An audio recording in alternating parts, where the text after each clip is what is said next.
So, things have just gotten very, very interesting with the Montreal Canadiens and their top prospect from the 2024 draft. You know him, you love him, we make videos about him every time there is something to talk about, and there very much is something to talk about because we're heading over to SKA St. Petersburg, we're talking about Ivan Demidov once more, giving some updates as to everything that's been going on, and going over the recent comments made by Jeff Gorton as to what exactly the situation is like. Because, believe me, we've been making videos about Demidov, it's been fun, but we stopped making videos about him for the past few days because there literally has been nothing good to talk about with this guy. Demidov, if you look at his overall KHL point production, he is at 9 points in 16 games played. Now, that number is not bad when you consider the fact that he is an 18-year-old playing in the KHL. He's on SKA St. Petersburg, so one of the most competitive teams. The fact that he's even playing is a good thing. The fact that he has some points is a great thing. But when you acknowledge that his point production and his point per game was really, really good, like a week and a half ago, you kind of have to start wondering, okay, what happened? Where is the point production going? Because he was a point per game, over point per game guy to open up the 24-25 campaign. What happened here? Well, long story short, I don't need to expand too much upon this, but the KHL pulled off the signature KHL move. And the head coach of SKA St. Petersburg, Roman Rottenberg, started to play Ivan Demidov less and less.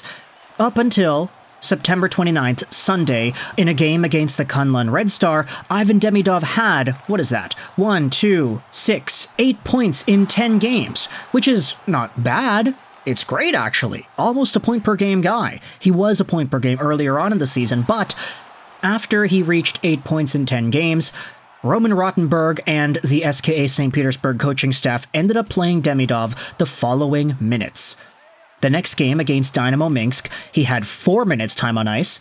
The game after that against Severstal Sharepovets, he had 3 minutes time on ice. The game after against Lokomotiv Yaroslavl, he had 5 minutes and 31 seconds on time on ice. The next game against Dynamo Minsk, he had 3 minutes and 17 seconds of ice time. And then against Avtomobilis Yekaterinburg, Ivan Demidov only suited up for 6 minutes and 50 seconds. 6 minutes, Lomshedi, you're on.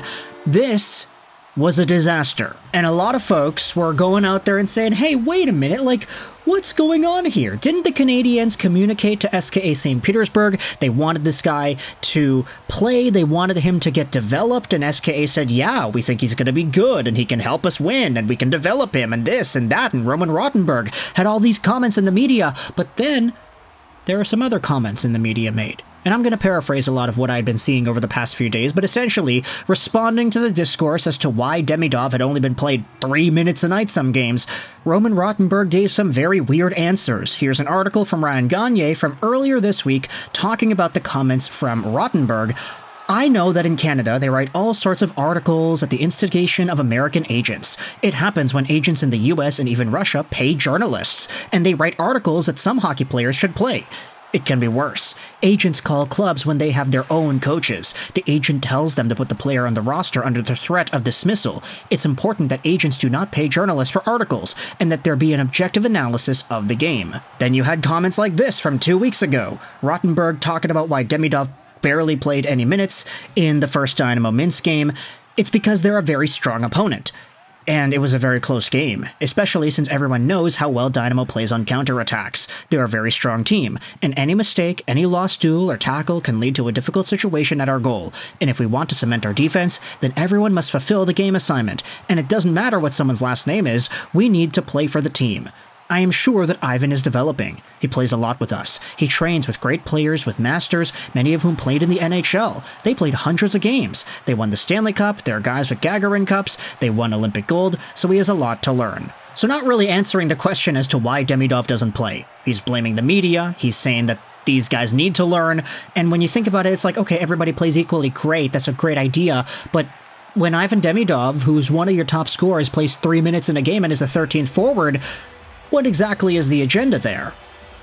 Anyways, the reason we're talking about Demidov now is because yesterday against Neftekhimik, you had yourselves Ivan Demidov actually get placed back on the third line to suit up alongside of Evgeny Kuznetsov. And what does he do in the first few minutes of this game? Well, he scores a goal. 5 minutes into the first period, actually playing on a line that's used to produce, Demidov walks right down the right wing, he cuts into the middle, he shoots, and he scores. And you can even see his celly, he's looking pretty upset. And you can see here also on the KHL's Twitter account, they posted the video of Demidov cellying, "Je m'appelle Ivan Demidov." So even the KHL Twitter account's admin knows that there's a buzz about this guy, and the French-Canadian hockey fans in Montreal, Quebec are all clamoring to see him actually do something, because it's hard for him to do anything when he's only getting played 5 minutes of ice time per game. Now, this is where we dive into Jeff Gorton and the Montreal Canadiens. Obviously, Jeff Gorton, Executive Vice President of the Montreal Canadiens, he's got a voice and he represents the Habs wherever it is that he goes. Which is why when he made an appearance on the L'Antichambre TV show and spoke about Ivan Demidov, this is where things get very, very interesting. I'll leave a link in the description to the Reddit post that goes out there and transcribes the comments from Gorton. The video clip itself is also going to be in that Reddit post. Here it is. Go Habs Go ended up posting this on the sub. Jeff Gorton says, because of the situation in the KHL not having an agreement with the NHL, we can't just end his KHL contract anytime we want. Everyone thinks that we can buy Demidov out of his contract and bring him over here, but it's not realistic. We're really excited about this player. He's very talented. I'm assuming he's talking about we as in the Montreal Canadiens, we've seen what you see with Demidov's ice time dipping. We are in contact with the SKA organization. They know how we feel. This is the number one reason why when we have a player like that, you want to sign him and get him over and control all of it right away. It's a little bit out of our control right now, and yeah, it's frustrating that he's not playing more. At the same time, we know he's a very gifted player. We also know how their team has 35 players on it. We're going to be patient, and we're excited for when he comes over here. And the top comment says, Roman Rottenberg is going to throw a fit hearing this. And it's a very diplomatic answer. Jeff Gorton obviously directing his attention to the fans' concerns. Hey, we see that his ice time is dipping and it's unfortunate, but he's very talented and we're excited to bring him over here. This also is an example as to why it's a really big deal for NHL teams to grab as much control as they can over their players immediately. Like, sometimes you have no choice but to let them marinate in their own system and do their own thing. Montreal has no control over what Jacob Fowler is doing with the Boston College Eagles. They have no control over what Demidov is doing in the KHL. Those guys have their own commitments, and when it comes to the NHL and the KHL, it's actually illuminated over here. The NHL has no transfer agreement with the KHL. They operate under the mutual understanding that they will respect each other's contracts.